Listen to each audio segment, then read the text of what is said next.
Olá pessoal, boa tarde, bem-vindos ao nosso jornal Viva a Cidade. E como entrevistada de hoje nós trouxemos a Bruni, que é diretora do CEF 306. Olá. Bruni, é uma satisfação imensa tê-la aqui conosco e obrigado por nos receber. E antes de tudo eu gostaria de perguntar para você como foi essa questão, né, do cancelamento das atividades presenciais, o que a escola fez durante esse processo, né, e principalmente com relação às atividades, para os alunos não ficarem, né, ausentes, né, das atividades. Queria que você comentasse um pouco sobre tudo que foi feito durante essa pandemia. Primeiro, boa tarde, Marcos. É muito bom fazer parte desse projeto de vocês. É uma honra ser convidada, né, para ser entrevistada também dos alunos. Esse projeto de vocês está abrindo muitas portas. Eu tenho participado, tenho acompanhado o quão é importante desenvolver com os alunos essa condição de estar perguntando, investigando. E isso está plantando uma sementinha nesses alunos, né, de serem cidadãos de fato, de procurar saber um pouco da sua história, da nossa cidade, que são algumas coisas, né, que a gente vai falar um pouquinho, e também para conhecer a própria escola, né? Nós temos uma escola hoje pública de boa qualidade e os alunos eles têm total condição de serem investigadores também do que acontece na nossa escola, né? Eu acredito que uma das suas perguntas também tem muito desse objetivo, né, de saber o que aconteceu na escola, da comunidade durante o tempo de pandemia que nós ainda estamos vivendo, né? Então, respondendo a sua pergunta, nós estamos há mais de 1 ano e meio nessa restrição, nesse processo, né, de pandemia, onde os alunos não retornaram ainda às suas aulas presenciais, mas isso não nos impediu de continuar fazendo o nosso trabalho, né, desde março, quando nós saímos, de certa forma de surpresa, saímos do serviço numa quinta-feira e depois não retornamos mais, né? Tivemos um decreto que a gente achou que ia ser uma coisa breve e esse decreto foi prorrogado e nós mantivemos até o presente momento. Então, desse 1 ano e meio, a nossa escola ela teve a condição de manter o aprendizado dos alunos.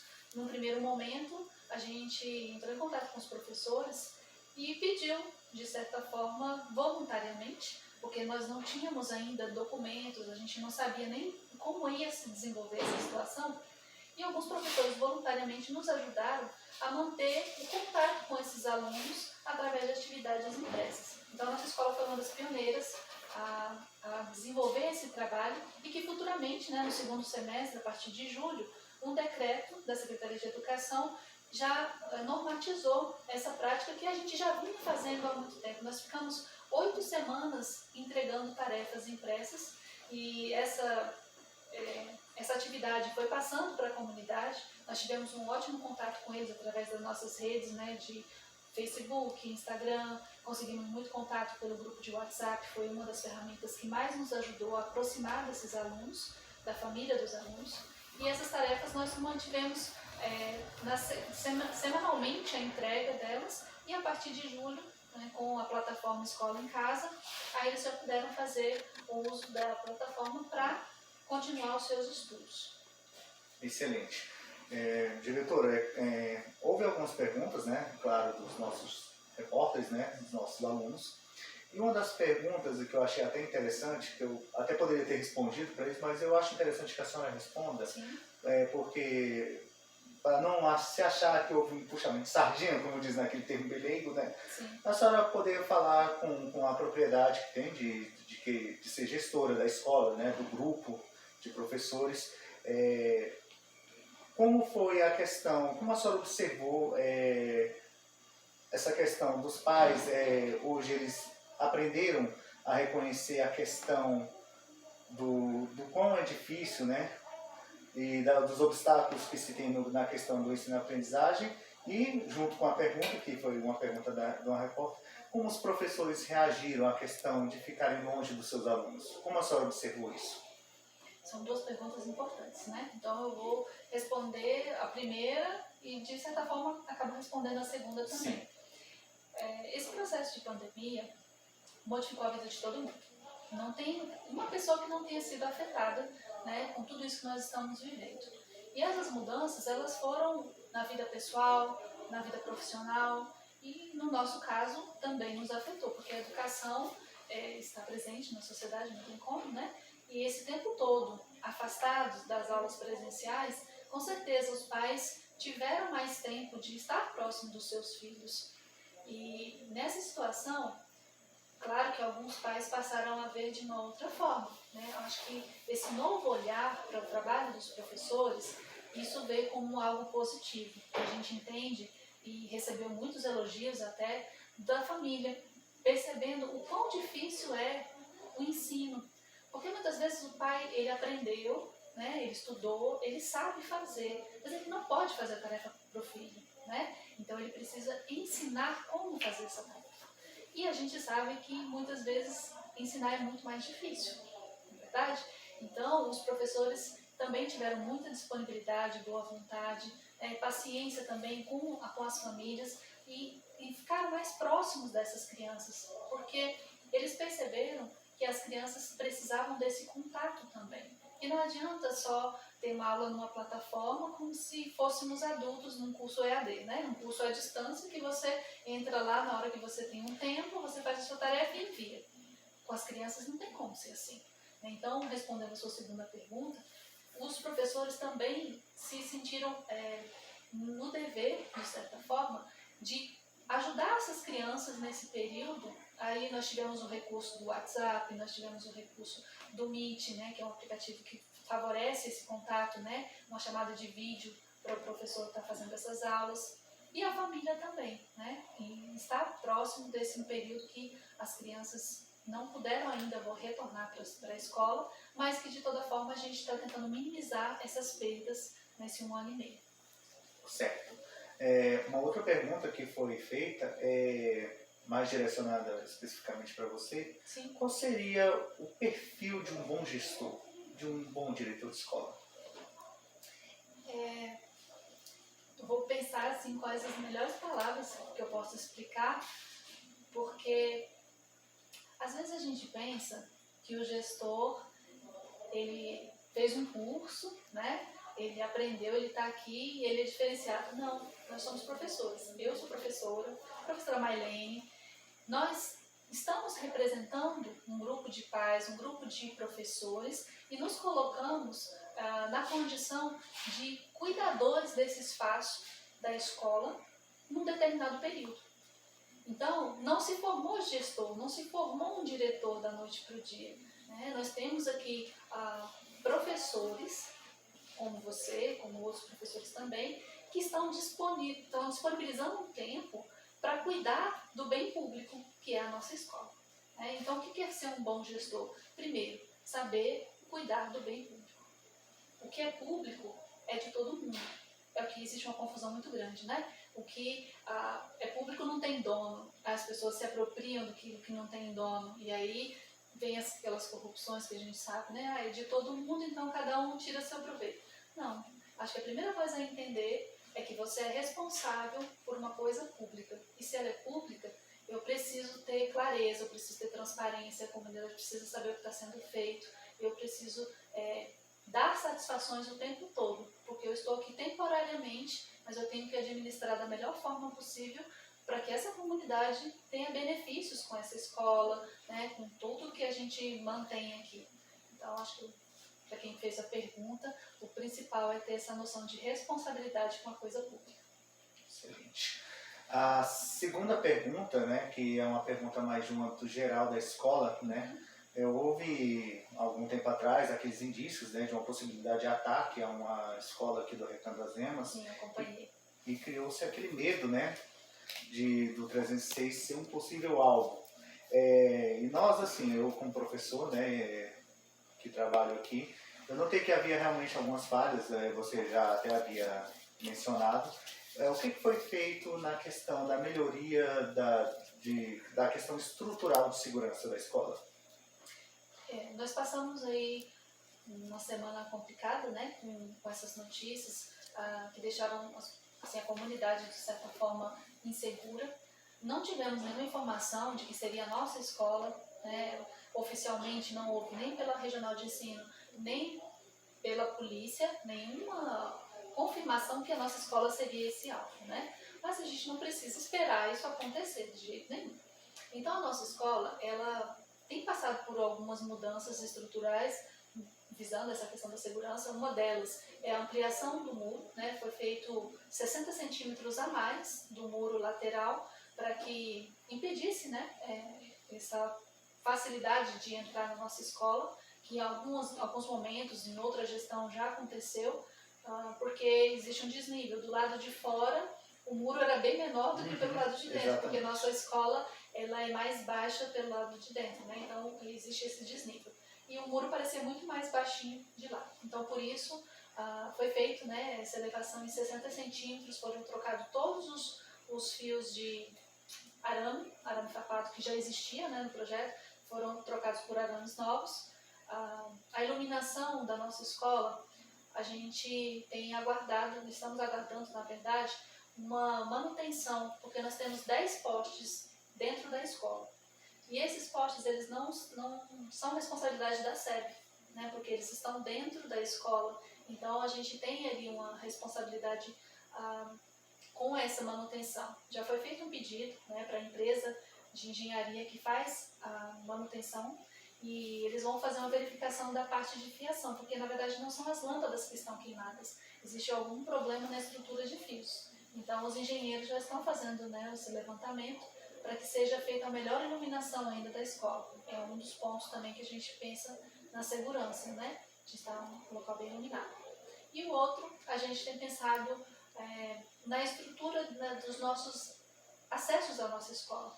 O nosso portão principal, nosso portão do estacionamento da garagem, a gente tem conversado, né, principalmente com a segurança da nossa escola, porque nós temos, né, os vigilantes que fazem muito bem essa parte de segurança, e a gente tem ouvido muito o que a gente pode melhorar para esse retorno, né? A gente tem assim, a pretensão, inclusive, de convocar a comunidade escolar, os representantes do conselho escolar, para que a gente possa discutir uma estratégia para o nosso retorno, que tenha um dos pontos é justamente a parte da segurança, onde a gente gostaria de levar essa situação da entrada e das saídas, tanto no período matutino quanto no período vespertino, para que tanto a comunidade se sinta mais segura ao deixar os seus filhos, como os professores também tenham tranquilidade em trabalhar na sua sala de aula, sabendo que não vai ter um acesso tão fácil à nossa escola. Então a gente tem sim essa pretensão de fazer uma reunião, um chamado, para conversar com todos a respeito dessas mudanças que a gente gostaria de fazer. Tá certo. Uma das repórteres que veio aqui buscar uma atividade impressa, né? Ela viu algumas obras que estavam em andamento, né? E assim, ela perguntou sobre o que estava sendo feito na escola, né? Então eu gostaria que a senhora elencasse, né, o que foi feito até agora de mudança, né, e de melhorias na escola durante esse período de pandemia. Nessa gestão que teve início no ano passado, né, eu como diretora, a professora Mailene como vice-diretora, nós tivemos aí uma grande ajuda da Regional de Ensino em muitas melhorias da nossa escola, né? Então existe uma parceria muito grande da Regional em possibilitar essas melhorias para a nossa escola. Nós tivemos, desse período que nós começamos essa gestão, uma ampliação do espaço para a educação integral. Nós tínhamos uma salinha muito pequena, né? Então recebemos uma emenda e uma complementação de um recurso da Regional também para ampliar o espaço. Hoje existe um grande espaço para a educação integral, com sala nova, com todos os utensílios novos. Tivemos também a melhoria para os professores de 2 ar-condicionados, né, para que eles pudessem trabalhar de uma forma mais confortável. Nós tivemos também a ampliação e a melhoria da parte estrutural, da lateral e fundo da nossa escola. Isso ainda é uma surpresa, porque muitos ainda não tiveram a oportunidade de ver, mas depois dessa entrevista vão ver as fotos. Nós tivemos também uma melhoria da nossa parte da frente da escola, né, com um chuveiro que futuramente alguns até gostariam que fosse uma piscina, quem sabe, né, poderíamos chegar a ter uma piscina ali. E essas melhorias nessas estruturas são para receber os nossos alunos de uma forma mais confortável, uma escola que, mesmo sendo CEF, hoje atende alunos de 1º ao 5º ano, né? Então nós somos hoje, na verdade, uma nomenclatura de CEP, mas somos uma escola-classe. E nós precisávamos de ter um espaço que atendesse esses alunos dessa faixa etária. Então, esse parquinho que vocês vão ver nas fotos, né, é uma melhoria que nós pensamos em colocar na nossa escola, conciliando a parte verde, que nós não queríamos acabar com isso. Nós temos um pomar na nossa escola, esse pomar já da outra gestão, o professor Antônio já tinha uma preocupação, né, em manter essa questão ambiental. Já existia um projeto de horta, então foram melhorados os canteiros, né, foram reestruturados os canteiros, para que quando os alunos retornarem, o projeto de horta continue. E, em contrapartida, também um espaço verde para que os professores possam fazer contação de histórias. É um espaço que ficou muito agradável para isso, né? As crianças possam desfrutar de um parquinho de madeira, que a gente também preocupa muito com a questão da sustentabilidade.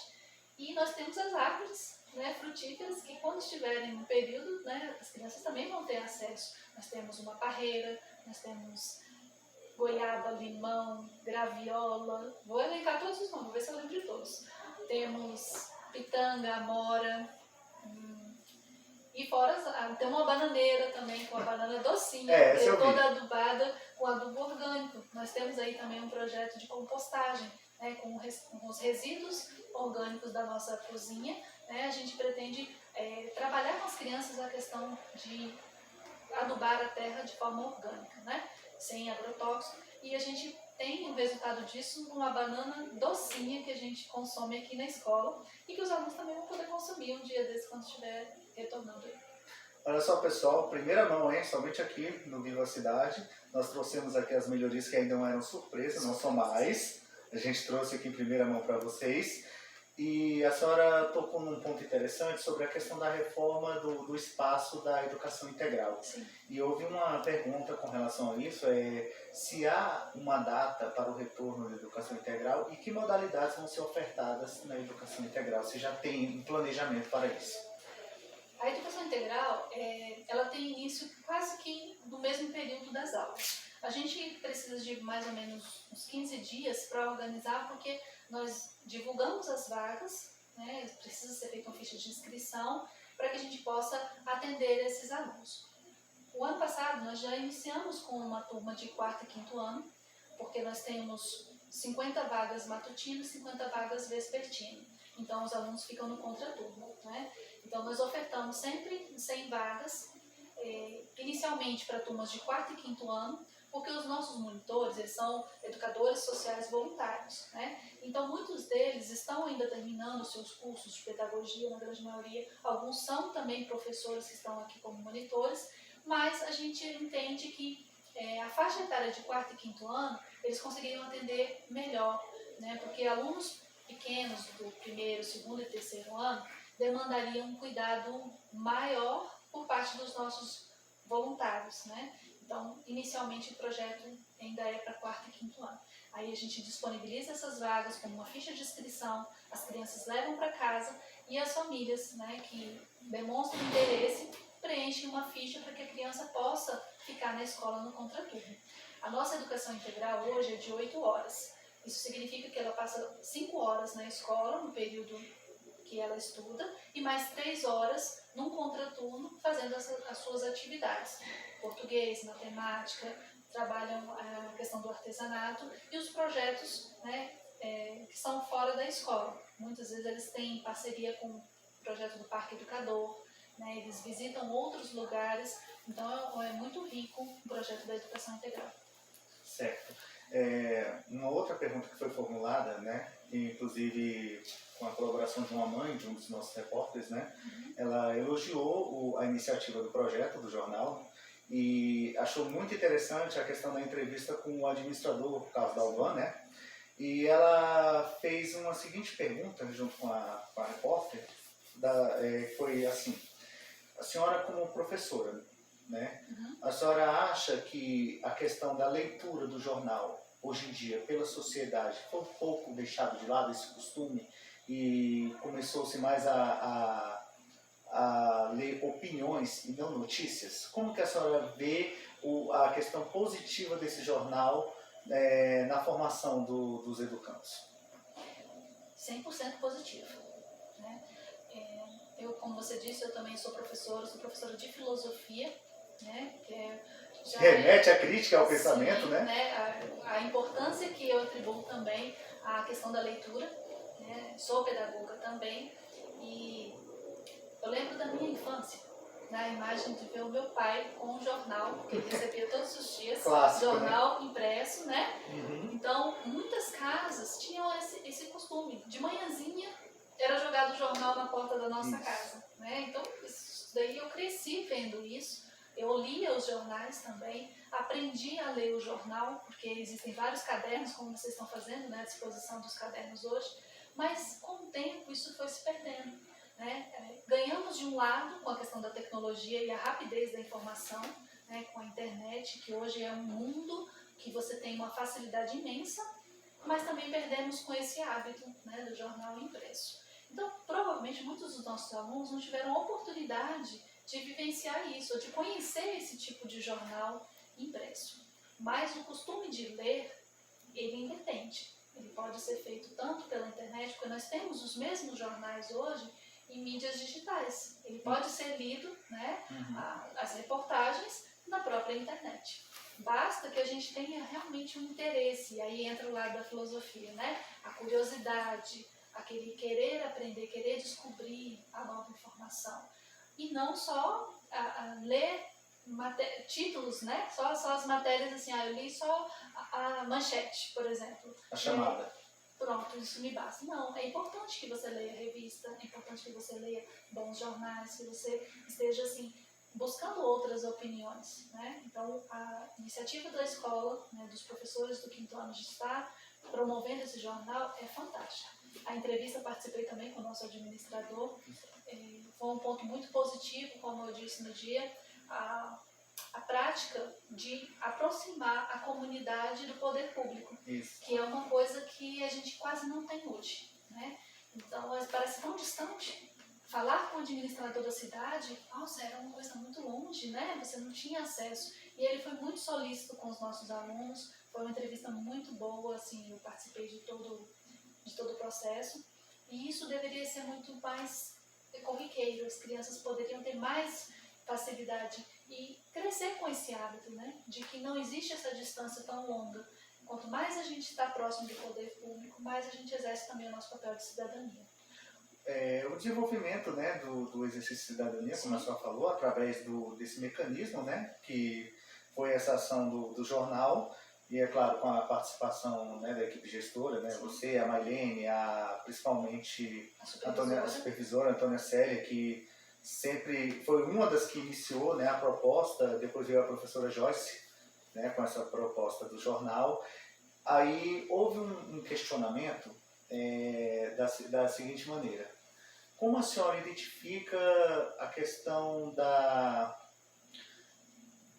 divulgação dos trabalhos dos alunos via jornal? Seria uma forma de mostrar para a comunidade escolar como é o desenvolvimento, né, o trabalho de um jornalista, a confecção de um jornal, ou a senhora viria mais pelo lado da aprendizagem, né, da aprendizagem de como construir, né, os gêneros textuais? Porque isso foi uma pergunta de um aluno, se era mais para se aprender a profissão do jornalismo, ver os graus de dificuldades, ou se era mais visando outras aprendizagens. As duas coisas. Por que eu digo as duas coisas? Porque eu acho que uma está relacionada à outra. Nós temos aqui ferramentas. As ferramentas, elas são usadas de várias maneiras. Agora depende como eu vou trabalhar com essa ferramenta, qual a utilidade que eu vou dar para ela. O que eu quero dizer com isso? Um jornal, eu aprendo ali os gêneros textuais, como você disse, aprendo a fazer uma entrevista, um editorial, uma carta aberta, a própria fotografia, né? Então eu tenho vários aprendizados ali no jornal que não são só português, por exemplo, como a disciplina de português nos ensina, né? Eu tenho outras possibilidades de interdisciplinares ali com o jornal.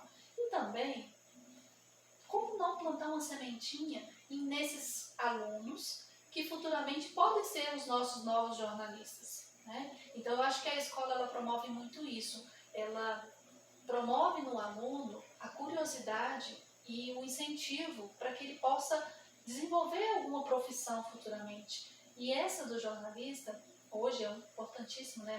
Manter a notícia, ser imparcial, levar a informação para muitas pessoas. Eu tenho certeza que esse jornal ele foi feito a várias mãos. Eu tenho um aluno que é tímido, que não quer aparecer na frente das câmeras, mas escreve muito bem. Eu tenho um aluno que fotografa, né? E eu tenho um aluno que é brilhante, né? Na forma de entrevistar, por exemplo. Então, toda a produção desse jornal, ela teve uma importância para esses alunos que estão nesse projeto. Seja para só aprender um gênero textual, mas seja para aquele aluno também que veja nessa possível atividade de repórter, eu não sei como é que vocês estão chamando, são repórteres mirins? Repórteres mirins. Quem não gostaria de ser um repórter daí, né, de sucesso, aparecer às vezes na televisão e estar fazendo entrevista futuramente? É o que eu espero de um dia, né, visualizar esses nossos alunos sendo bem-sucedidos naquilo que eles desejam fazer. Seja filmando, seja fotografando, seja entrevistando, qualquer uma dessas partes que vocês estão proporcionando para os alunos, eu acredito que vai ter um êxito lá na frente, eles vão colher bons frutos. Certo. Uma última pergunta, né, que durante as respostas que a senhora deu, a senhora foi respondendo algumas outras perguntas que seriam feitas. A última pergunta é de uma aluna minha, por sinal, e ela fez a seguinte pergunta. Eu falei para minha mãe que gostaria muito de ser professora. Uhum. E minha tia disse, não faça isso com você. O que você diria para essa aluna? E, assim, porque antes de ser diretora, você é professora. Sim. Você poderia, então, nos prestigiar com o seu conhecimento do que é realmente ser um professor? Olha, infelizmente, eu já ouvi muito disso, né? Inclusive quando eu fui estudar um curso de filosofia, licenciatura. 2. Né? Mas você vai ser professora de filosofia. Sim, você é uma professora de filosofia. Né? Então, o que seria dessa sociedade hoje se pessoas como eu, como você, não enfrentassem esses tipos de comentários? E falassem, não, mas eu desejo, né, compartilhar com o conhecimento do outro. E a gente tem essa profissão de professor tão antiga, né? Mesmo quando ainda nem éramos chamados de professores, éramos só pedagogos, né? Eram os peripatéticos na época grega, que eles ensinavam andando, né? E não tinham uma escola, eles aprendiam conversando, né? Dialogando debaixo de uma árvore.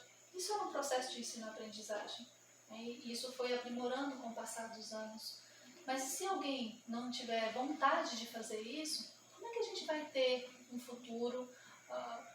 Não digo nem só para as profissões, porque realmente, qual profissão chegou até onde chegou sem alguém para ensinar? Então, a primeira coisa é ter alguém que se dispõe a ensinar você alguma coisa. Então, para essa aluna, né, que tem esse desejo de ensinar, independente do que ela queira ensinar, se é português, se é matemática, se ela quer ser astronauta, se ela quer ser física, o que ela quiser, né? Ela pode fazer e ela vai fazer o melhor possível, porque esse desejo ele precisa nascer. Eu não posso ser professor só como uma segunda opção. Eu não vou fazer outra coisa, então eu vou ser professor. Não vai dar conta. Não vai dar conta. Você sabe disso, né? A sala de aula, ela é um mundo com vários mundos, né? Um mundo diversificado. E nós temos ali, cada dia uma coisa diferente, cada dia um aprendizado. Então, se você não tem esse sentimento, realmente você não consegue superar essas dificuldades, porque não é fácil, né?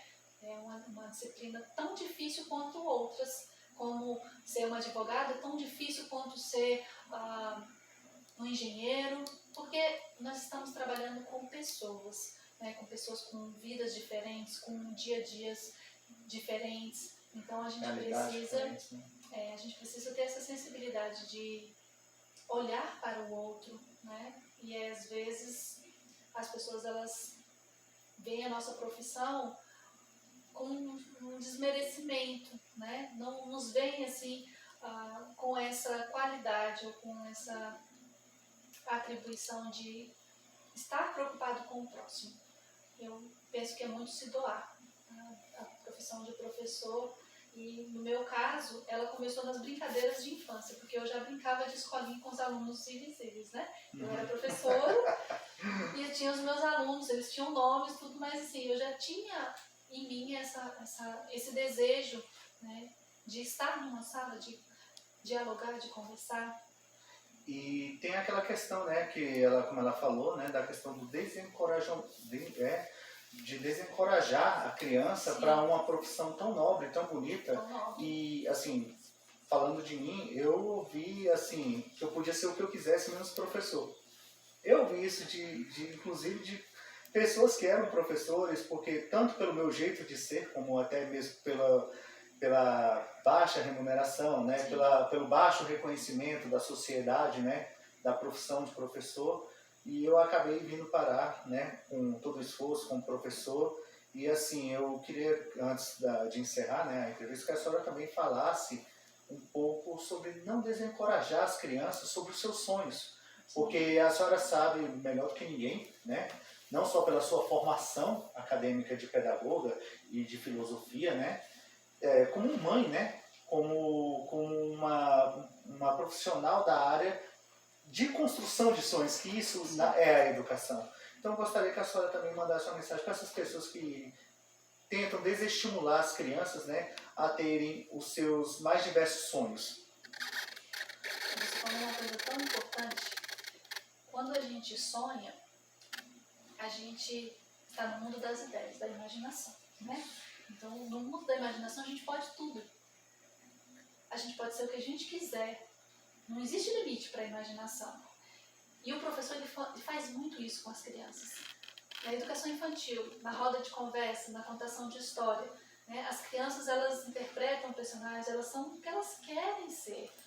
E quando você chega para uma criança e diz, você faz outra coisa, vai ser professor, você está matando ali um sonho também, né? E quando você faz essa atitude de matar um sonho, você desestimula ela na fase adulta em tudo, né? Porque ela vai trabalhar para realizar esse sonho, esse é pelo menos o que a gente imagina, né? Eu vou concretizar, eu vou chegar perto, pelo menos, daquilo que eu almejei, daquilo que eu desejei. E eu digo para você, sonhar é lindo, maravilhoso. Na prática é fácil? Não é fácil. A minha prática, assim, o meu caminho até chegar aqui foi árduo, né? De muito estudo, o seu também, e dos nossos colegas professores. Nós não estamos num local onde tudo é fácil. Pelo contrário, a gente vai encontrar muita dificuldade. Mas eu digo para vocês que tudo aquilo que a gente faz gostando, a gente recebe a recompensa